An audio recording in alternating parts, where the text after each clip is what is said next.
buenas tardes, bienvenidos al canal. Urisofi, como nos hizo favor de, de indicarnos la doctora Raquel Sandra Contreras López, pues ya está con nosotros de nuevo. Vean su video anterior sobre la importancia del derecho civil, los exhorto a que lo vean, porque es muy importante, nos da los conceptos básicos del derecho civil, cuáles son sus ramas y para qué nos sirven. Y tenemos que reconocer que incluso entre los mismos abogados hay mucha ignorancia al respecto. Y ahora sí que queda casi como algo esotérico entre el público en general, que realmente ustedes vean en las redes, vean en todas las redes, opina la gente, opina de derecho, pero realmente muchas veces opina al aire sin conocimiento de causa. Me parece que la gente debe de conocerse. Y si no, para eso se necesita leer.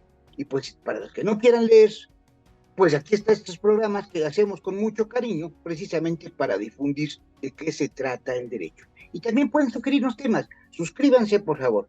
Entonces, pues los dejo con la doctora Raquel Sandra Contreras López, que nos va a platicar alguna cuestión sobre la necesidad de distinguir entre responsabilidad civil subjetiva y objetiva y sus diversas subespecies. Si no termináramos este programa, continuaremos en otro programa diferente para especificarlo conducente y que a ustedes les sea práctico.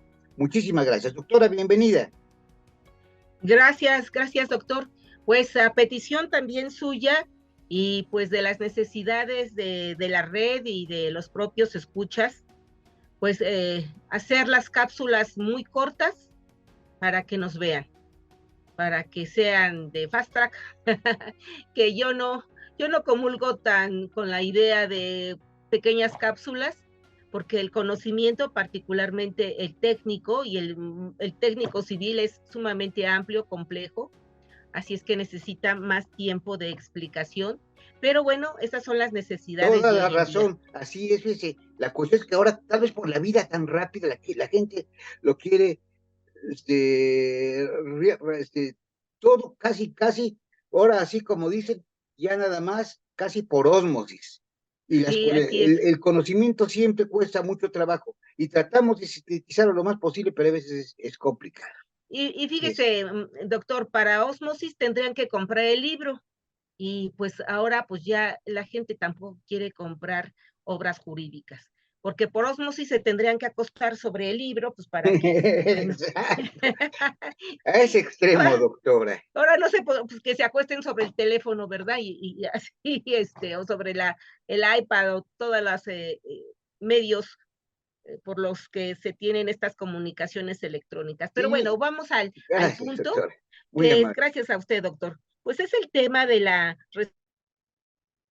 responsabilidad, que es uno de los más complejos realmente en el tema civil, porque pues al final de cuentas es la parte práctica, es lo que se vive en tribunales, esta parte muy teórica, pero que es la parte práctica en tribunales.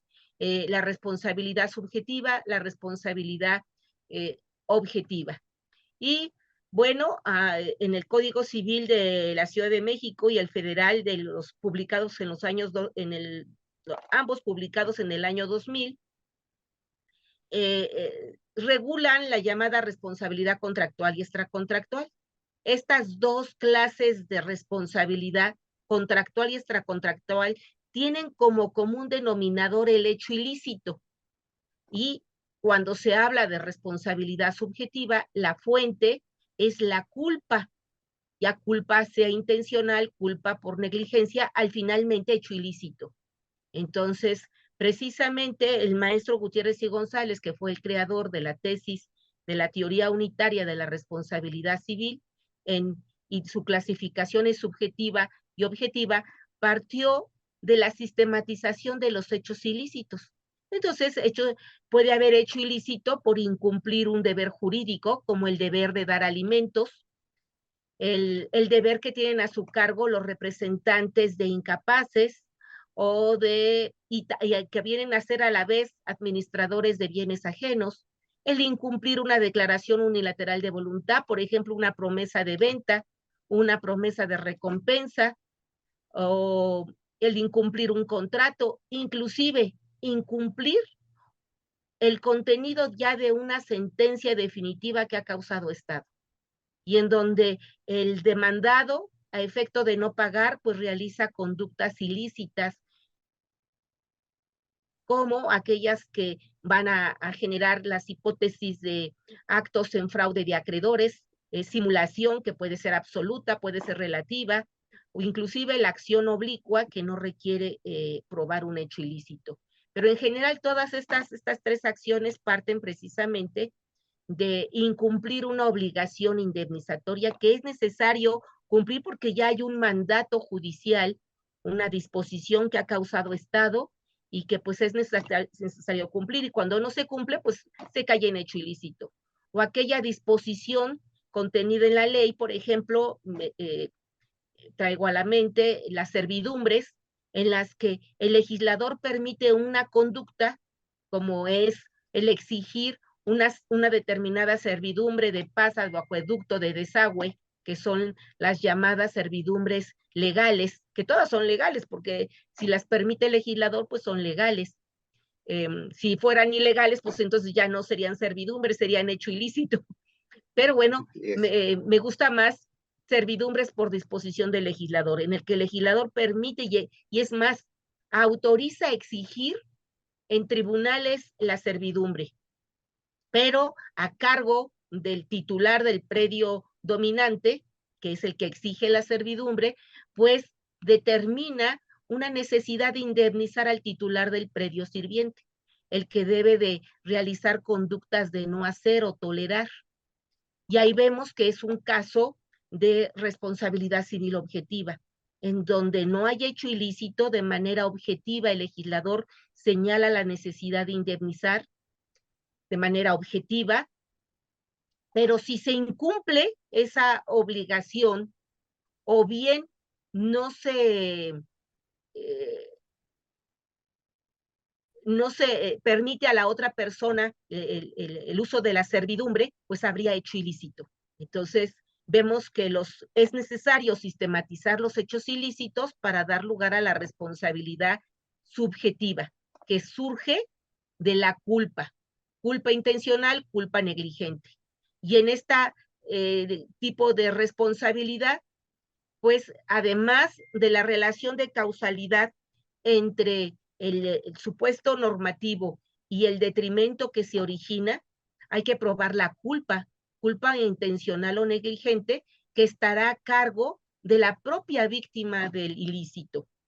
En cambio, en la responsabilidad objetiva, el presupuesto surge de la voluntad del legislador, en donde de manera objetiva señala en casos muy específicos que hay la necesidad de indemnizar supuestos que él presume como lícitos y que ordena indemnizar.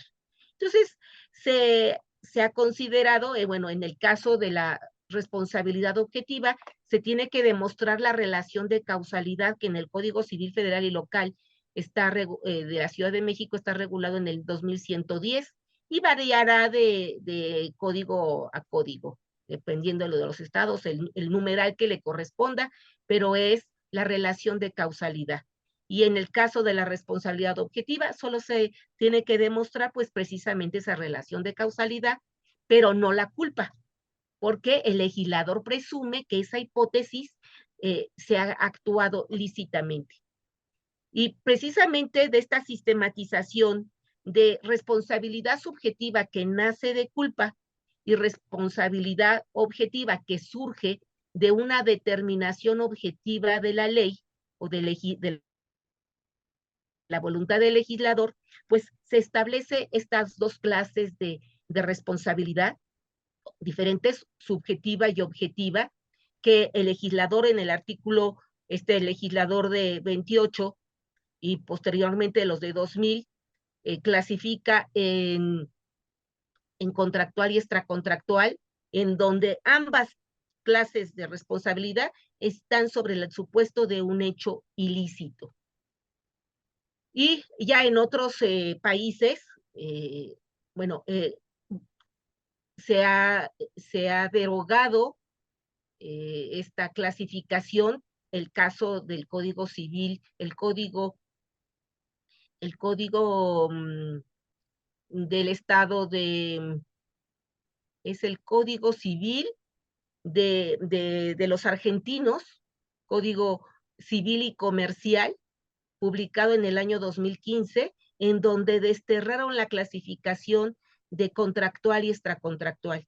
En la doctrina española también hay autores muy reconocidos que hablan de la necesidad de desterrar la clasificación en contractual y extracontractual.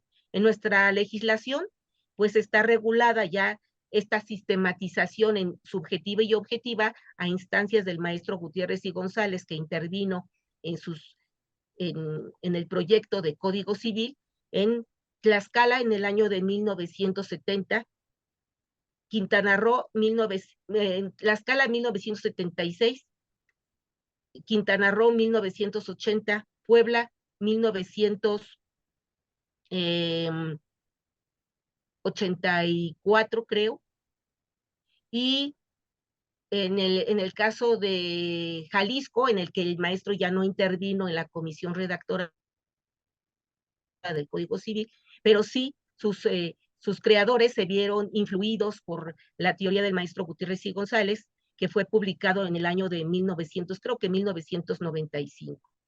Entonces, ahí también se clasifica, ya se desterró esta clasificación en contractual y extracontractual.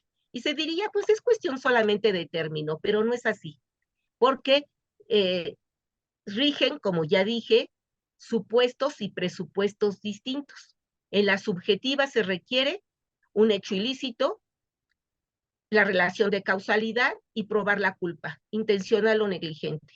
En el caso de la responsabilidad objetiva, solo se requiere la relación de causalidad sin necesidad de tener que probar la culpa.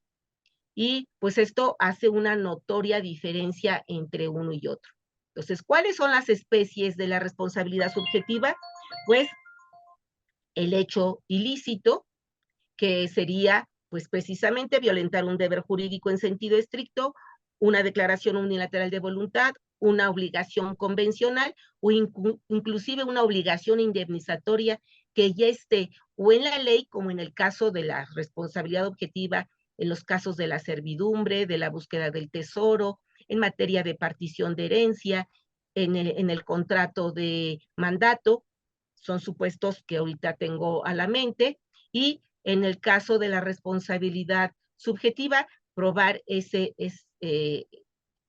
ya se contendrá la obligación indemnizatoria en una sentencia definitiva que ha causado estado.